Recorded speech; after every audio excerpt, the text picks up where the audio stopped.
All right. Good evening, everyone.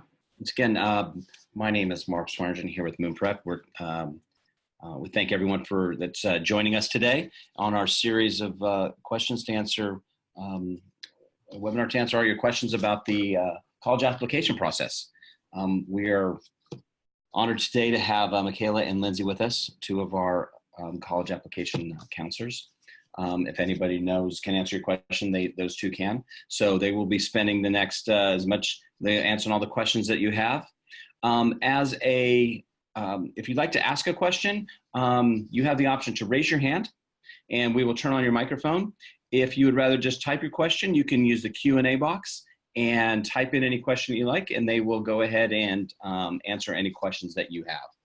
So at the end of this, I'll put my contact information. If anybody has any questions at the end of this or would like some more information about how the folks here at Moon Prep could help you moving forward, we certainly will reach out. So without further ado, Michaela and Lindsey, maybe for those that have not seen you or worked with you before, maybe a quick introduction, and we'll let you guys kind of answer some questions. Perfect. So my name is Michaela, and I've been a Moon Prep counselor for well over a year now, I think. And before I worked with Moon Prep, I was a staff writer for a national magazine company. So I actually wrote for about 6 different magazines under that position, and really did kind of a lot of different kinds of writing as well. Anything from writing for like a children's magazine all the way to very, very strict editorial stuff. And then also worked for, an honors recruiter, an admissions counselor for a Big Ten university as well, actually kind of a whole system of universities. So I have kind of a unique perspective too about kind of what colleges want to see out of an essay, your admissions essay, and also just kind of insight into the world of colleges and how they view applications too. Cool. And I'm Lindsey. I am also a counselor here at Moon Prep, and I got my degree from Indiana University in journalism. So my focus has always been on writing, and I worked for a PR company for a couple of years, got that experience, and then also worked as an SAT teacher and an English teacher online. So I've been teaching the SAT ever since they switched to the new SAT version, since about 2016. And yeah, now I work for Moon Prep and specialize in the BSMD programs and also medical school. So any questions on that kind of thing, we can definitely help you with as well. So if anyone has any questions, you can go ahead and either raise your hand and we can enable you to talk, or you can type it into the Q&A section, type it into the chat box. We've got tons of options here for you. So just let us know any college admissions question you might have, and we can hopefully answer it for you today. Let's see. Don't be shy. I know, don't be shy. Come on in. We want to answer all of your questions, especially because right now we're in the middle of all of those early decision deadlines. Those are looming really quickly. And so I'm sure all of the students that are not working with us are crazy trying to work on all those essays. And that's what we're here to do, is help you out. Cool. So I see our first question has come in. And this one is, does applying early help your odds a lot? So that is a fantastic question, because that is something that is coming right around the corner. The first college admissions deadlines are October 15th, and then you'll have November 1st, November 15th. And the answer is applying early can really help your odds. There are multiple different kinds of applying early. So early action and early decision, and restrictive early action. So 3 different ways. For early action, that's whenever if you apply to a school, you don't necessarily have to go to it. If you get in, and you can apply to 10 schools early action, 2 schools early action, as many schools early action as you want. You don't have to go to it. And there's no like statistics that say it helps your odds a lot. And then for early decision, there are tons of statistics that say that it will help your odds a lot. Like, for example, might be a little bit off my percentages, but for Duke University, the admissions rate for last year was like 4 or 5%. And then if you apply early decision, it's 20%. So it's an insane difference. And the reason why it's so much higher is because school, if you get accepted into that school, you have to attend. So these schools want to let these people, in that are committing to the school early. It, makes them look better, more selective, more desirable to other people. And then the last one's restrictive early action. And this one, you can only apply to one school, restrictive early action. And I forgot to mention early decision, you can only apply to one school, early decision. And restrictive early action, it does help your odds a little bit, because if you get in, you don't have to go to it, but you can only apply to one school with restrictive early action. So that's kind of how it all works for that. And I don't know if, Michaela, you have anything to add to that? I think I saw on your, sorry, my voice, I got a little bit sick this past weekend, guys. So if my voice is cuts in and out a little bit, I'm so sorry. But yeah, I think I saw when I watched your past webinar, actually, Lindsey, I think that I saw that for Brown's incoming freshman class, like 30%, either 30 or 37% of their incoming freshman class had applied early decision. So I think it really does help your chances. Just because schools really want to see that early commitment for sure. I know that some of these early decision and like restrictive early action, they have some caveats with them, like they want your enrollment deposit within 30 days or 2 weeks or something. And again, it's all because they want to lock in those numbers of their incoming freshman class as early as possible, so they can really kind of plan out for their regular decision pool. I feel like I watch those, I'm blanking on the name of them, but kind of those polls that go around to all of the admissions counselors every year. And every year, every single school, public or private, they're all worried about their numbers and hitting their quotas. So these early decisions just help the colleges actually make a plan of attack for the spring. So it's just in your best interest to be in that first round for sure, and just get it out of the way. I feel like there's no reason to not be applying early decision at this point, just because it, kind of makes everything easier for you. And I know all of our students are hitting those early decision deadlines like crazy. We're working around the clock with them to make sure they hit all their deadlines.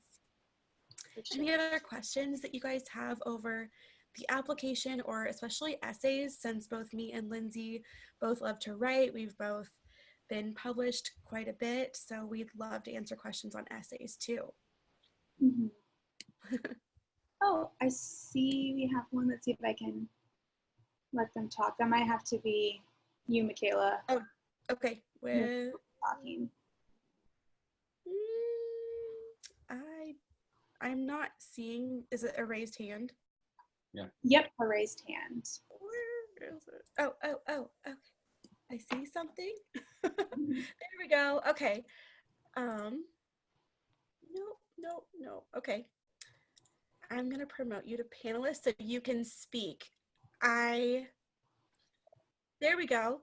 If you just unclick the mute button, you can actually ask your question live. Unmute. Hi, guys. I can hear you. Oh, you don't see because I covered my camera there. Okay, that's totally fine. Oh, this is my first time. I just came home from work. I'm in West Coast.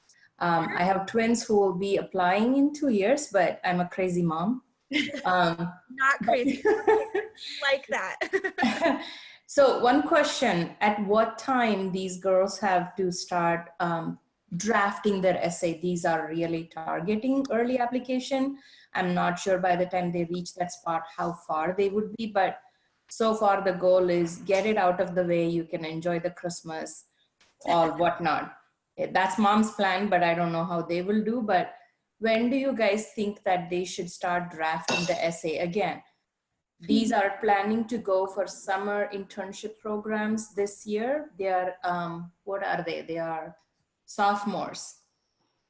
Yeah, so okay. Next year they are planning to, all the applications are due in January. So it's kind of giving an example for them to prepare for the small essay, why they want to do this, all of those summer internships asks for.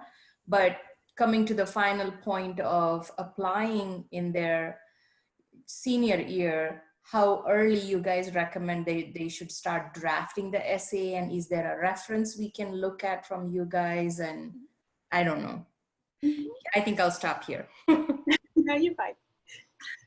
Absolutely. I'll talk a little bit Okay. and then I'll hand it over to Lindsey if that's okay.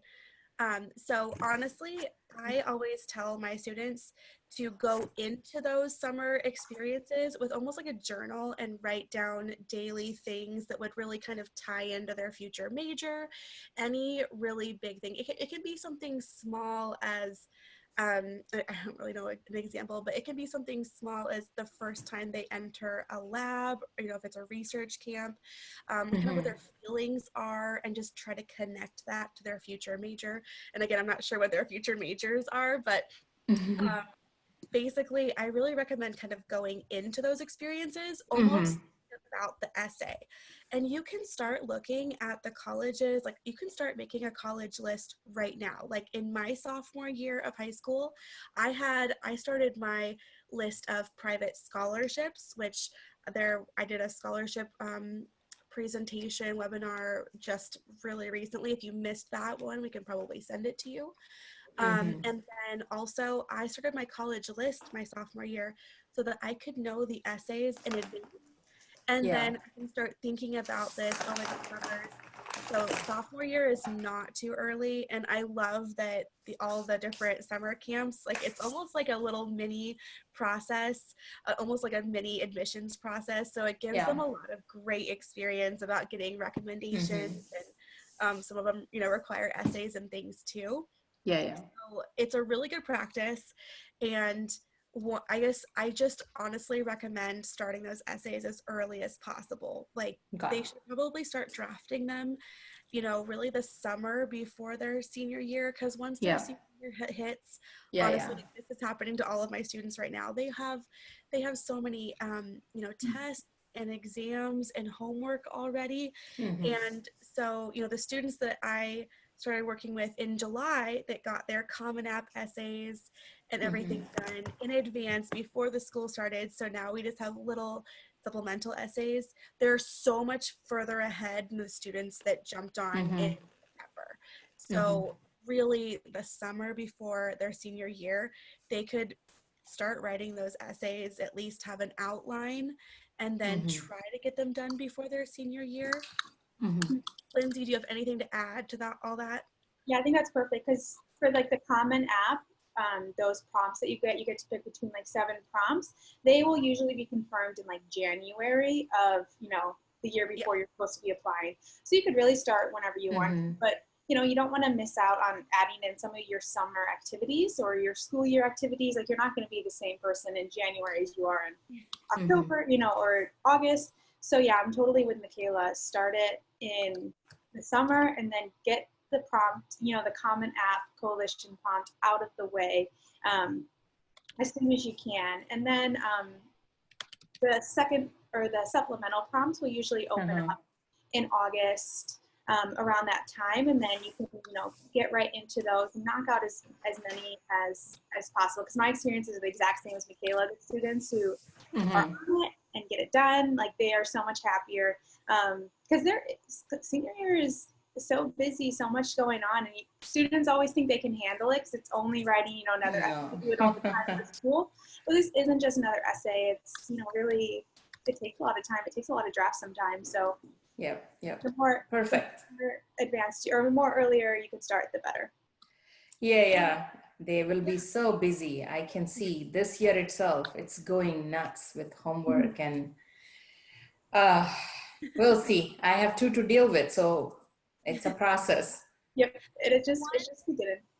Yeah, one thing that I would recommend for them to do, maybe their junior year, one of my students did this year, and I just feel like it helped him so much kind of visualize the essay overall, is he wrote down, he planned on doing the Common App essay. So I'll just use that as an example, but he wrote down all of the different prompts and then wrote an outline of an essay for every single prompt, and then went through and was like, this one is obviously the best. So that helped him like visualize, because it's so hard to look at those prompts and try to come up with a great answer. So that really helped him like just put it on paper, look at it and be like, this one is obviously the strongest structurally. This one flowed the easiest. So they could start doing that, as really sophomore year, junior year, just start like thinking about those prompts. Yeah. Especially if they have those prompts in mind as they go into into the summer camps, then they can have these questions in mind. Oh, a time where I faced a challenge. Well, they faced a challenge during their summer camp, then they can journal about it and write about it. So maybe a nice gift for them would be a journal going into their summer camp experiences. Sure. And Great. they can do Yep. that. Thank you, guys. Perfect. Any other questions? I see we have another in the Q&A, and this one is, I'm not sure how simple or casual in writing the personal essay should be. Okay, so I'll start off with this one, and then I'm sure you can go with Michaela. So for this one, there definitely is like a fine line between being too casual and then also being too formal. You want to kind of mimic who you are as a person. And so if you are trying to write super academic, super, smart sounding, it doesn't sound, real. And it's always very obvious to me when a student has gone to like, thesaurus.com and like typed in synonyms and like just popped them in there, because it's just not natural and not how they flow. So I would rather you be more simple and add a lot of descriptive language with your words than, trying to sound super smart. If that's not how your writing style is, because it won't come off as natural and it won't show who you are as a person too. So that's my biggest advice, is just almost write how you would talk and then put that into words, but use a lot of descriptions. And I completely agree, especially adding really personal details. So it's not that it has to sound casual. It just casual, can maybe be misconstrued as personal. Add personal details, doesn't have to be casual, but even just saying, I laced up my, I do not know the words here. Like I laced up my, what's like a hiking boot, a brand name hiking boot, and, climbed this mountain. That's a more personal detail than just saying like, I tried to climb a mountain once. So again, it doesn't need to be necessarily casual, but it definitely needs to sound authentic. So, I always say, start off with a personal story and then kind of build from there. And then that will also set the tone for your essay too. For sure. Yeah, I always use the example of, I think J.K. Rowling of Harry Potter is like perfect at this, because she is so descriptive in her writing and doesn't, try and convince you that she's brilliant. It just comes across in the writing. Like, instead of saying that someone's like scared, they would say like their voice, caught, or, his voice was catching, or whatever it is. And conveying those emotions and those words in different ways, and being descriptive about it is really the best way to go about this. And being who you are at the end of the day, because it's a personal statement, adding in all those details is key. Yeah, and another exercise that I do in my own writing, actually, when so we write a lot of articles here, and I happen to write some articles for niche.com, and they have a really casual voice, and that's not my usual style. So one thing that I do, even with my own writing, is I write down sentences. So I'll read like sample articles, in this case from niche.com, because I'm trying to match their voice. And I will write down sample sentences that I really, really love and I would like to, emulate in my own writing. So that can kind of help you determine the voice of your own essay too, is, read sample essays you can find on the internet, sample admissions essays, anything, and write down just key sentences that you really loved and you would like to incorporate into your own writing. And I think that might help you kind of develop your voice and like how you want it to sound. I love watching examples, because I feel like it really gets my creative juices flowing for sure. But thank you. That was a great question. Any other questions? I see. Oh, it was just thank you. You're welcome.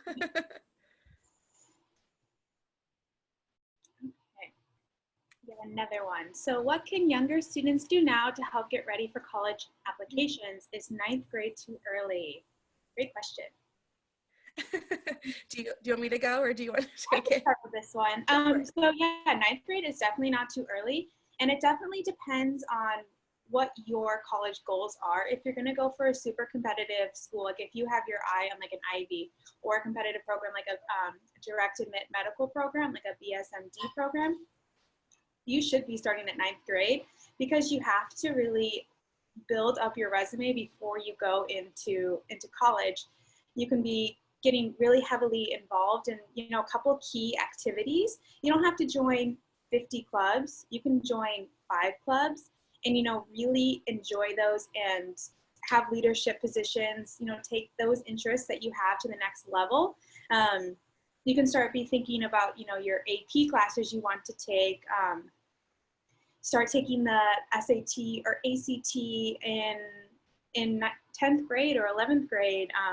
There's, you know, definitely tons of things you can be doing to build up your resume in ninth grade. And plus you need to forge, you know, connections for your letters of recommendations. Like you need to be trying to get as many really great experiences as possible. And if you're trying to cram that all into your junior year, it can be, you know, as I'm sure maybe a lot of people have noticed, intimidating and hard, and it just seems like there's not enough time and you can't get a lot of really great experiences from 10 different clubs in a year. So by spreading it out over, you know, 3 to 4 years, it's a lot, you know, easier for you to handle, to build up your resume and to make sure that you're building like a well-rounded application and discovering what you as a student like too. Anything else? Yeah, absolutely. I think that, again, you can start researching everything in advance. Like the last person that just raised their hand, you know, their sophomores are already starting summer research programs. So, you know, in your freshman year, you can start making lists or even actually trying to find any research camps or summer experiences, leadership experiences that allow, you know, incoming sophomores even. So you can start making lists of things you're going to be doing in your sophomore year, planning for your AP classes, really honestly, just really getting ahead of the game. So ninth grade is, you know, definitely not too early to start. I know students that start in middle school and starting to plan activities, even again making connections in the community of professors they might want to, you know, get in touch with about research. Really, honestly, just anything. So ninth grade is a great time to start, honestly. And I see BSMD programs don't have ED, right? They have their own deadlines.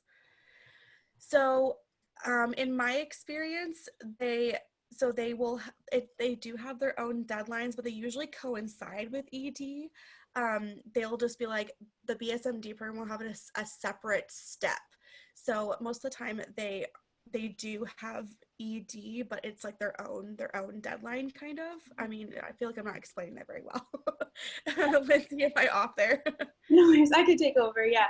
So for this one, they do, yeah. So you can apply to the school ED, just kind of like what Michaela was saying, and then the BSMD will be a separate step. So like, for example, Case Western Reserve has a BSMD program. They have an ED deadline, I think. And so you can apply to the school, BSMD, and early decision. But if you get into the school early decision, remember that means that you're obligated to attend, and regardless of whether or not you get into the BSMD program or not. So that's why applying early decision can kind of be risky if you really have your heart set on a BSMD program, because you can get into the school, but have no guarantee that you'll get into that program as well. And there's even one school, I think on the East Coast, that if you apply early decision to the school and then also apply to the BSMD program and you don't get into the BSMD program, they completely withdraw your application from the school. So, you know, you have to look up the individual rules for each BSMD program because they do vary. Some will have BSMD, some will or some will have early decision, some will not. So that's just something to consider and to look at. So yeah, yes, they do, but it's risky. Yeah, and they all have their own rules too. So Mm-hmm. the ones I worked with the most have, you apply ED or early, I guess, and then there's a separate step. So they all have their own ways of working it. I see another question. Do you have any free resources for students to help them write their college essay? Where can I see example essays and any advice? So for sure, we do have free resources for students, especially also if you work with us as a student, if you work with one of us as a counselor, we have, we have online classes you can work on even even in between meetings with us. So we have lots of resources to help students, and we do have example essays. We have a lot of resources on our website, actually. So I really recommend that you check out our Moon Prep website and check out sample essays. And honestly, we have a lot of free resources. I think Mark will probably talk a little bit more about some resources we have at the end too. Mm-hmm. Yeah, and I can actually talk about a little bit more too. We actually have our college essay blueprint on our website. If you go to, moonprep.com, you'll see like a banner come up that says, check out our free resources. And you can go onto that page, and there is tons of really great material there for you.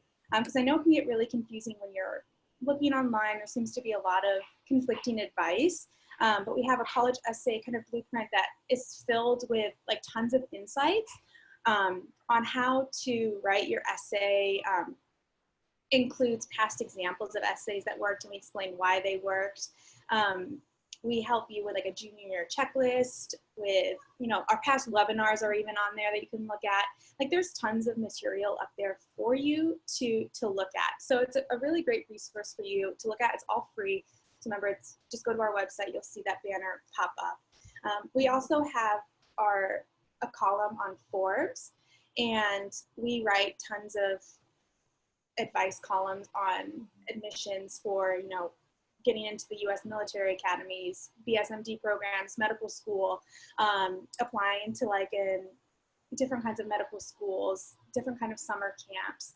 So you can find tons of great resources there as well. So yeah, I think that is. Hey, Lindsey, real quick. This is Mark. I went ahead and put the direct link to the resources in the chat. Oh. So you guys can get right there if you want any of those free resources. She mentioned we have a lot of stuff at your disposal. And also just as a reminder that Johns Hopkins each year publishes their favorite essays. So, and same for the New York Times. So those are great resources for you all to go and check out and get some excellent free information. For sure. And what's even so great about, especially like Johns Hopkins, is not only do you see what essays they publish, but you see why they like them. So that can kind of give you an insight into what like a competitive school is looking for in those essays, and to help you understand kind of the writing style that you should be going for in these personal statements, because it is very difficult to emulate the first go around. Absolutely. Okay. So we got our next question, and this one is, my recommender doesn't seem interested to write a recommendation in length, but has a good opinion about me. Any advice? Ooh, that's a good one. Do you want to start, Michaela, or do you want me to take it first? No, so I guess my question would be, is this a teacher? Is this a guidance counselor? Because probably at this time, they're a little swamped with requests. So I would probably go to them kind of multiple times and really just follow up with them. You for sure don't want to miss any deadlines just because of one recommendation. And if they've already agreed to write a recommendation, just really start to follow up with them. If they're hesitant to even, if they're saying that they have a lot on their plate and it looks like it says like doesn't seem interested to write recommendation in length. So if they've started and they haven't finished, definitely just follow up with them. But if they haven't even started it yet, maybe look at adding a different recommender, especially with, well, you for sure, oh, it's not my teacher. Okay. So if it's not your teacher, maybe ask one of your teachers and for sure, just like try your best to connect with people that you have a great relationship with. That's really the most important, because your guidance counselor obviously has a lot of people. Oh, it's okay, head of research. Got it. Okay. That is definitely tough if it's someone that you've been doing research with. If I would really recommend reaching out to them and letting them know deadlines, that you would really need things in advance, and do not leave this to the very last minute. Like, give them a deadline almost 30 days in advance, I would recommend, just simply to make sure that actually gets done in time. But let them know the severity of the request, that you really need this done. This is really important, especially for colleges. If you're a senior and you really need their recommendation, I really just recommend following up and letting them know the severity of this, for sure. Yeah, and to add to what Michaela said, you can also make it easier for them. So if you have a resume, you can give them the resume, and like you can almost give them like the highlights of your time together. So like, let's say like when you were doing the research, like you could say like you worked on these things and you accomplished like this thing, because they are the head of research. They have like a million things on their plate. So make it super easy for them to even almost like cut and paste from what information you give them. Just by giving them those bullet points, showing it to them and showing that, you've done the work, and that they don't have to think about, the difference between you and maybe another intern that they had. It just makes it a little bit easier, and they might be more willing, because it would be great to have that, head of research as your letter of recommendation. But, if they're not going to do it, you'll might have to have a backup plan. Almost like a reminder of everything you've done for them. The resume would really help out, especially if you kind of almost do an outline of the letter for them, and so they can just honestly kind of dump information in for you. That's probably the best idea. But really, for sure, give them a deadline, and just say, I really need this, and it's really important to me. I'm applying for this college, and they'd love to hear from you. Kind of almost lets them, gives them a little compliment too, that it's so important to you. Mm-hmm. Yeah, that's a great point. Okay. Any other questions so far? This is good. Yeah, a lot of variety. I know, I love this. Does anyone else have a question about applying early or BSMD programs, personal statements, checklists of what to accomplish? Let's see.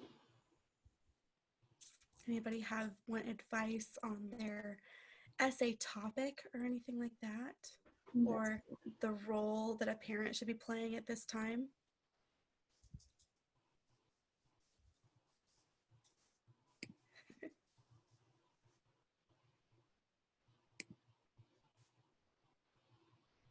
But if not, it's okay, because we'll have more of these Q&A sessions. So, they'll be every 2 weeks at the same time on Tuesday. So, if you're living your life tomorrow and realize you wanted to ask this question about making your college list, just jot it down, and we can make sure to answer those in the next one. You can shoot us an email, or, we'll be around as well every 2 weeks. Oh, we got another question. We got two. What essay topics should I avoid? How personal is too personal? So I love this question. So I can tell you from sitting in the admissions seat, I guess, that there are quite a few topics to for sure avoid. And the how personal is too personal is a great way to put that. So number one, I would for sure recommend staying away from talking about really any large tragedy, as long as, especially if it doesn't kind of turn it into a positive. Honestly, it just becomes a lot of negative. Like, basically every single essay, when you go into writing it, imagine a person reading it has read 30 essays that day, and they're staying late, and they're tired, and this is the last essay on their list, and they're not coming at this with fresh eyes. So like, what would you want to read? And personal details for sure make that more authentic, but you know, maybe the very last essay of the day after 30, they don't want to hear about something really super, super negative that doesn't have an uplifting spin on it. I really recommend avoiding talking about tragedy, like a death of a grandparent or a pet or something like that. And also like avoid talking about how you overcame an injury, because there's just a lot of those that come in, a lot of essays come in about that. And then also avoid just like you know, obviously this is not personal enough, but just avoid an extended resume where you're just explaining more about your resume. And especially about like how personal is too personal. Don't start off your essay with, "Hi, my name is Michaela," because when I was reading essays, half of them came in introduction like that. And, you know, a college counselor can, I don't know why, but half of them come in like that. So we can see your name and everything. So don't do an intro, just jump right into a personal story that really ties into who you are and where you want to go immediately. And I guess any other advice, Lindsey? Yeah, and on the same kind of like vein as how personal is too personal, if you're going to be like, if it's like a kind of offensive topic, like if you're going to be sharing like political views, Right. not a good idea. If you're going to be kind of talking a little bit like negative about someone else, don't do that. This is like the personal story is like a time to talk about your growth. And just like Michaela was saying, for like, you know, the death of a grandparent, if it doesn't have that growth to that, like kind of like happy ending kind of thing, it's not going to serve the purpose you want it to serve.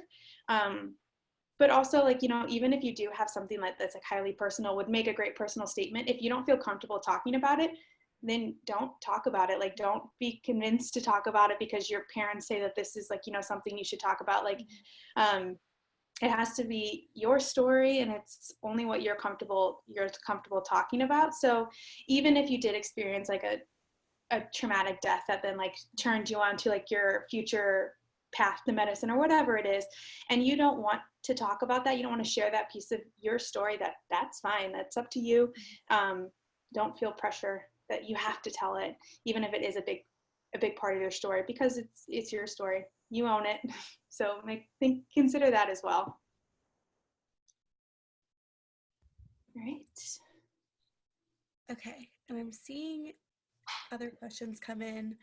Is there one place where I know that I'm not guaranteed placement in a BSMD program? I meant, can I find info about whether I'll be guaranteed a spot in combined program of a BSMD offering colleges anywhere online? No. Go ahead, Lindsey. No, a lot of these programs are so competitive. It's like getting into, you know, Harvard or Yale, like one of the Ivies. Like, there's just no guarantee. You can be a perfect student. You can have the best GPA, the best SAT, ACT score, amazing extracurriculars, tons of shadowing, volunteer, research experience, leadership experience, and you could get waitlisted or denied everywhere. Like, the admissions rate are, 5%. Some programs have hundreds of applicants and only accept 30 people. These programs are insanely competitive, and it's because you are getting you're getting tons of benefits. You might finish college and medical school in 6 or 7 years. You might not have to take the MCAT. Like, you're going to save a ton of money. You're guaranteed a place in medical school, so you don't have to go through the hassle of applying. So it's competitive, and there's no guaranteed spot at any program. And there's really not even, I mean, in some of these programs, there's not really a guarantee that you'll actually even go into the medical part of it either. A lot of these programs have requirements that you maintain a certain GPA or you get a certain score on the MCAT, at least those ones that don't require an MCAT, or that require an MCAT. So really there's really no guarantees. And so you're saying, how does one really distinguish themselves at all? Well, that's a great question. So honestly, you kind of have to think outside the box a little bit. Of course, you know, you want to make yourself competitive. So look at what other students are doing to be competitive. They're joining research summer camps. They're adding laboratory research to their resume. They have leadership inside school and outside of the classroom on their resume. They also have really creative essays. So, you know, if you're a junior, start reading all those sample essays now to like get an idea for what your essay would be like. And also like start thinking outside the box a little bit. I wrote an article on Niche about that. You can Google it with my name if you want to, but I mean, start thinking outside the box. Like, start a fundraiser for a specific event, or you know, we had this great idea or this great topic that we just talked about in our counselor call this week, but you know, start a Toys for Tots drive in your school, add, you know, leadership within your school in creative ways. So also, you know, try to get yourself published in some way. Start a blog, self-publish a book on how hard it is to search for colleges or something. Like, do interesting things to stand out. Basically, look at your 10 closest friends or the 10 top students in your school. Look at what they're doing to you know, set themselves apart, and then do something even more different than that. So just because they're all doing you know, Girl Scouts and things like that, that doesn't mean that you have to join those things. It means you've got to do something different and more interesting. So think outside the box to really distinguish yourself. Anything to add? Yeah, so it's not a BSMD program, but this is like a summer camp. It's called the Research Science Institute, and it is like a really competitive summer camp program, and a lot of these students go on to really competitive schools, BSMD programs. And I talked to the admissions officer, like the dean of the camp, and she said that they do not care if their students can fill out, you know, a lot of times you can fill out 10 activities. They don't care if their students can't fill out all 10. They would rather see the students fill out 4 and, like, you know, devote their whole soul to it and take their interest and elevate it. So, like, let's say, for example, like you know, really love, I don't know, skateboarding, and you then start like teaching someone how to skateboard. You start like a skateboarding club for like kids after school. Like, you took that one love and then you took it a step further, and you took it another step further. You start like a nonprofit where you like donate skateboards to kids who don't have access to this kind of thing. Like, you know, you're taking that interest that you have and you're evolving it into something more, and really dedicating yourself to it. So that's something that you can use to distinguish yourself. And then remember, you also have the interview to showcase who you are as a person. And a lot of these interviews are in person, on campus. They follow like a kind of unique format, the MMI, the multiple mini interview, kind of like medical schools where you have little different like scenarios and stations, and you are showcasing your ability to think like critically, to be empathetic, your knowledge of like, you know, healthcare issues, of course, never like your scientific knowledge or your medical knowledge, but just how you would react to certain situations. And that's really, once you meet those thresholds of what like Michaela was saying about those extracurriculars, those grades, everything else, like you've checked all those other boxes, the interview is how you showcase who you are outside of the numbers, off the page. So yeah, that's kind of like the last step in making yourself like a good candidate for BSMD programs.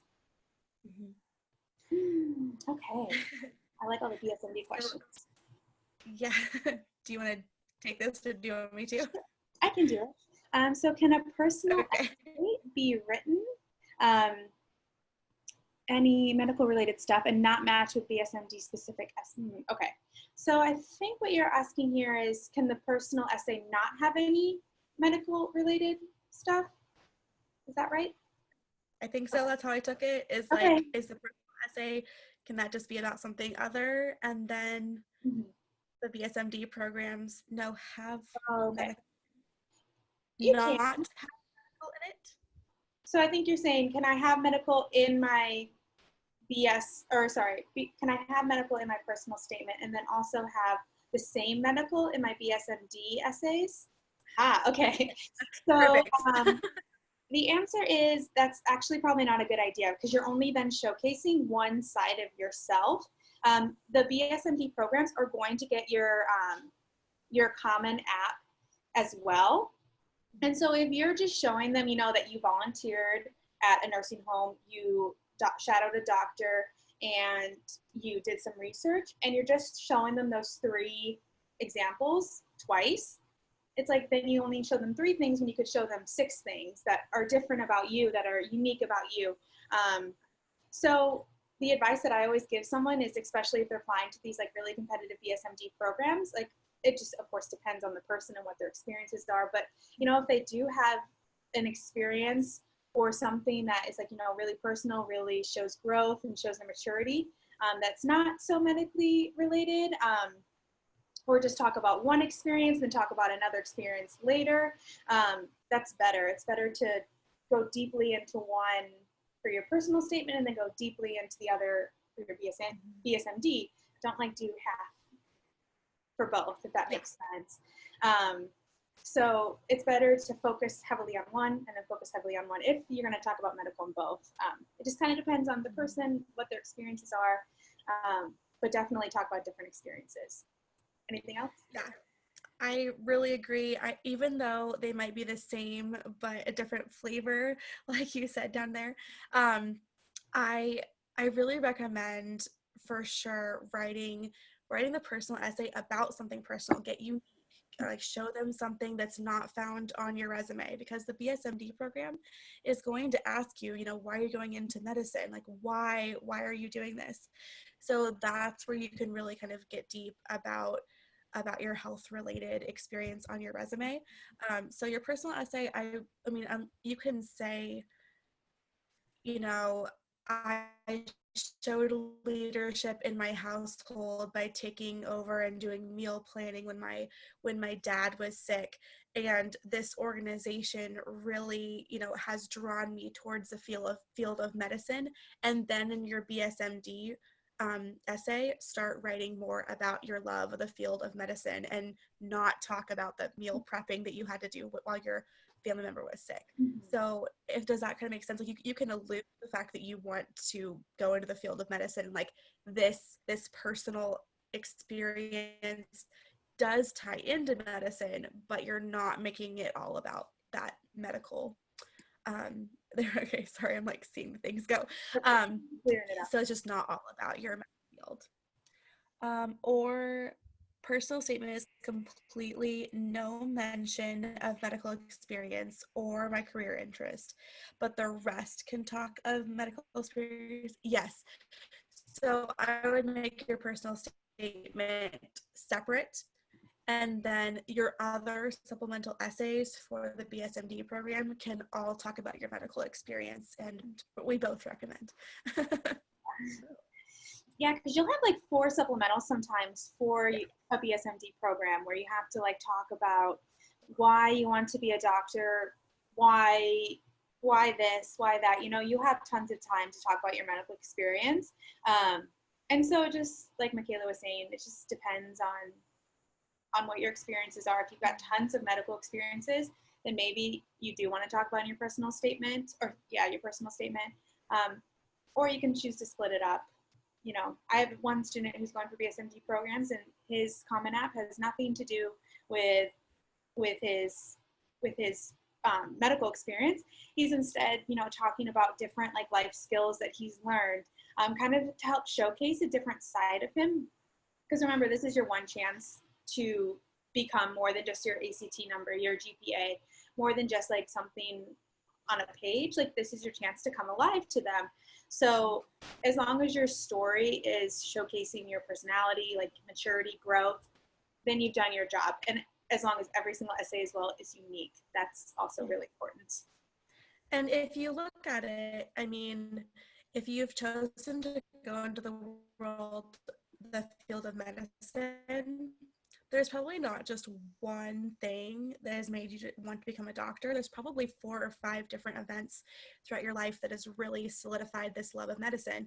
So choose to write about one that's the most personal and that has given you the most growth.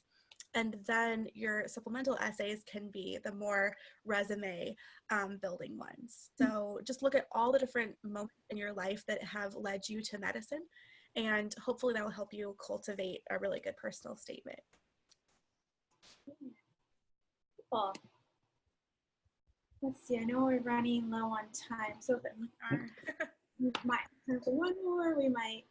I have, hey, this is Mark. I know we're running out of time. Just to close down, maybe you guys just say, because I talk to a lot of parents, and one of the things, I don't know if everyone, maybe a little bit on the amount of time it really takes to go through this process of college applications, and really the importance of having that plan so that these students don't get to the very end and are rushed to that. So maybe just a little bit on that, because I know particularly parents that aren't going through that right now may not really have a full grasp of that.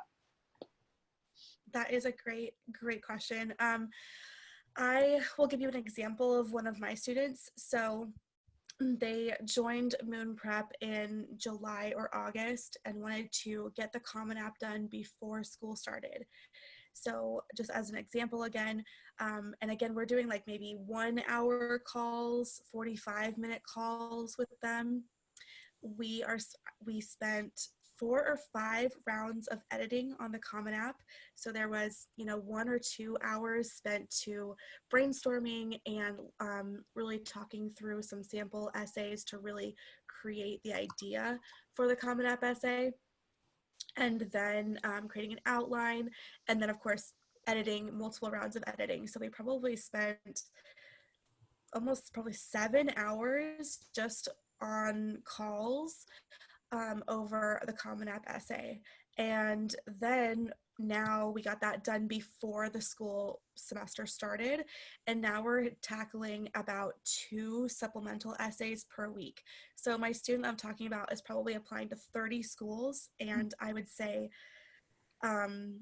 every school has 3 to 4 to 5 essays. So we're tackling, 2 to 3 of those supplemental essays per week. Most supplemental essays are anywhere from like 150 words to an additional 400 to 500 words. So again, we're planning and outlining those essays, and then a round or 2 of editing at the end. So every supplemental essay, probably each one takes an hour or 2. So it's a lot of hours that goes into this. It is certainly not something to start in September, for sure. Yeah. At least if you're going to be going for early decision deadlines. And of course, there's like so many other moving pieces as well beyond the essay, beyond just working with us as a counselor that students have to be on top of. Like, for example, like the FAFSA just opened up. So it's like hours that you have to spend on that with your parents.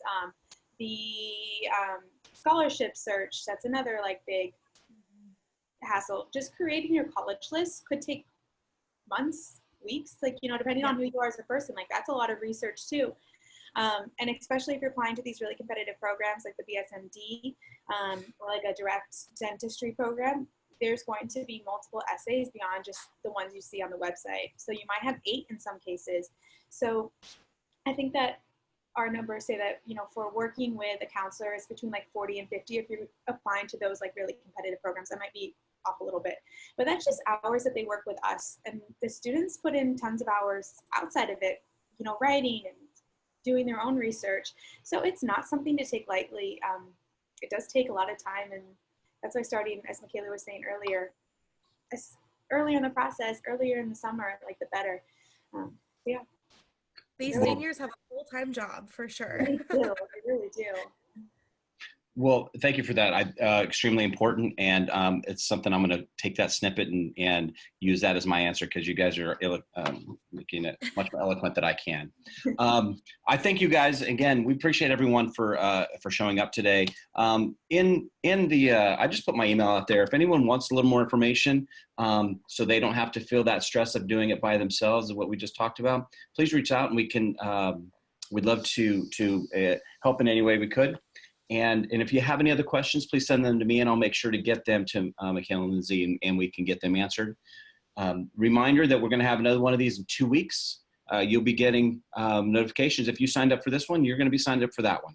So if you have your questions, you can email these ahead of time as well, so we can prepare those. And we wish everyone the best. We know this is a hectic season for all those those seniors right now. So, anything else? Not for me. Michaela? Thank you, everyone. Thank you guys very much. We appreciate everyone coming. Michaela, Lindsey, as always, thank you very much. Yeah, you're welcome. Thank you, everyone. Have a good night, everybody. All right.